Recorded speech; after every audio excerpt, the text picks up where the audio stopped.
बिस्मिल्लाहिर्रहमानिर्रहीम। अस्सलामुअलैकुम व्यूअर्स, कैसे हैं आप सब। उम्मीद करती हूँ आप ठीक होंगे। अल्हम्दुलिल्लाह मैं भी ठीक हूँ। आज मैं आपके साथ गजरेले की रेसिपी शेयर करने जा रही हूँ, जो कि सर्दियों में बहुत ही शौक़ से खाया जाता है और हर घर में ज़रूर बनता है गजरेला और गाजर का हलवा।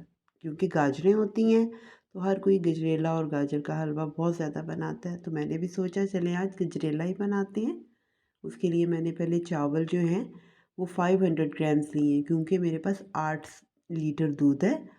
तो मैंने उसके हिसाब से मैंने जो चावल हैं वो 1 किलो में एक छटांग के हिसाब से, यानी कि 4 किलो में मेरे 4 लीटर दूध अगर हो तो 1 पाव चावल बनते हैं। तो मेरे 8 लीटर दूध है तो मैंने 500 ग्राम्स यानी कि आधा किलो तकरीबन चावल थे, वो मैंने भिगो के रख दिए थे और उसको हाथों से अच्छी तरह से मसल लिया ताकि वो ज़रा वो टूट जाएं और जैसे वो हो जाएं मैश जिल, ताकि पके अच्छी तरह से पकाई इसकी हो जाए। अब इस कंडीशन में जब इसको फिर मैंने मिक्स करना दूध में, जब दूध को उबाला आ गया था तब मैंने ये चावल इसमें ऐड किए हैं।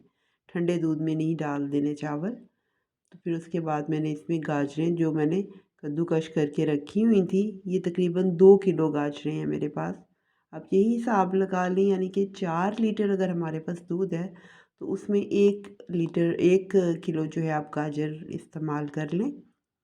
और वो मतलब 1 किलो अगर गाजर है तो उसका गंद निकल के जितनी रह जाती है उतनी ही गाजर। तो 2 किलो मेरे पास गाजरें थी तो उसका गंद वगैरह निकाल के जितनी बाकी रह गई तो वही मैंने इसमें ऐड कर दी है। अब मैंने इसमें चावल और गाजरें दोनों डाल के इसको अच्छी तरह पकने के लिए रख दिया। काफ़ी देर ये लो फ्लेम पे पकते रहे हैं। तो फिर उसके बाद मैंने इसको इस बर्तन में ट्रांसफ़र कर दिया, क्योंकि वो बहुत बड़ा देगचा था तो वो उसमें दिखाई नहीं सही देता, कैमरे में सही नहीं आ रहा होता वीडियो, तो फिर इसलिए मैंने उसको एक्सचेंज करके इसमें डाल दिया ताकि कढ़ाई में ईज़िली दिखाई दे पाए।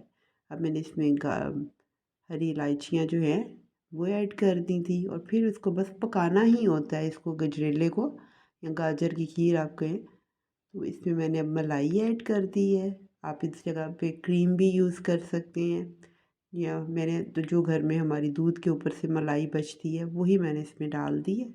और दूध खुद ही पक पक के उसका अपना ही वो खोया और उसका वो निकल आता है, मतलब वो खुद ही मावा बनता जा रहा होता है दूध पक पक के।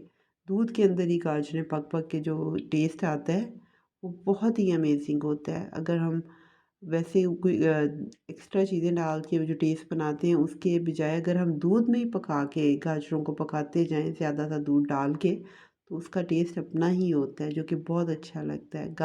अब मैंने इसमें चीनी ऐड कर दी है, वो भी हम अपने टेस्ट के हिसाब से आप ऐड कर लें। मैंने भी अपने हिसाब से तकरीबन 1 किलो के बराबर चीनी थी जो मैंने इसमें ऐड की है और फिर इसको पकाया है, क्योंकि फिर जब चीनी हम ऐड करते हैं तो फिर उसका पानी निकलता है।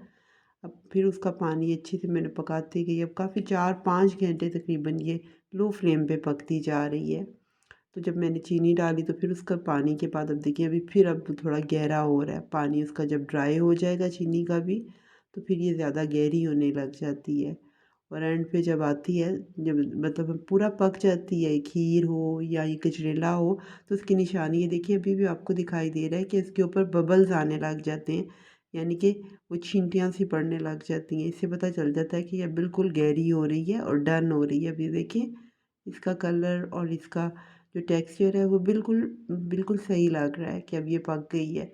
पक पक के ये गहरी हो चुकी है। सारा दूध ही है जो कि पक पक के अब वो खोया भी बन गया है और हमने एक्स्ट्रा उसमें मलाई भी डाली है, जिससे बहुत ही मज़े का टेस्ट इसका बन जाता है और बहुत ही टेस्टी लगती है।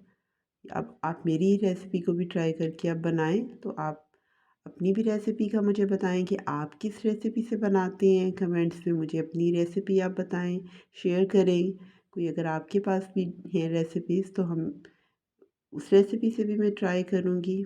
और मैंने एंड पे जब बंद कर दिया चूल्हा तो फिर मैंने इसमें क्योरा एसेंस डाल दिया।